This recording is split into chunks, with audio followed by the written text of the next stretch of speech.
Restoring the big boy steam locomotive was something that train enthusiasts asked for decades, but many believed it could not be done. Well, in 2012, Union Pacific gave the go-ahead to try and do it anyway.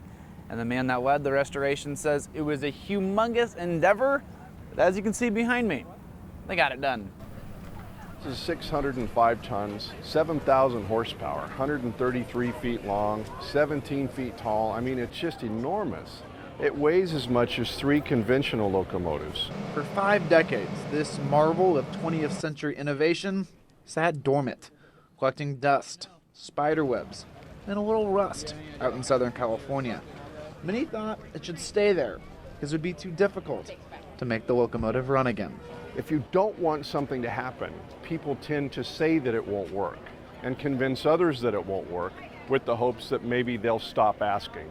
Eventually, Union Pacific stopped listening to the naysayers and said they'd restore it. So when we returned it home, we wanted to strip everything apart again.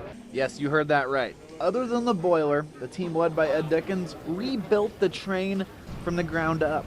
Everything that you see here was in pieces. But before they even began working on it, they had to rebuild their shop so they can complete the overhaul. We put a big overhead crane in the shop. We bought lots and lots of tools. We didn't have many tools that we needed, so we rebuilt tooling, rebuilt machines, rebuilt the shop before we could rebuild the locomotive. And they had to make one major change, and some thought it would be very difficult. The original Big Boy ran on coal. That's no longer practical. So they had to power it by oil instead. That was supposed to be one of the most difficult obstacles that we would face, was the oil conversion, and it was actually one of the more simple ones. After a few minor hiccups, they completed it.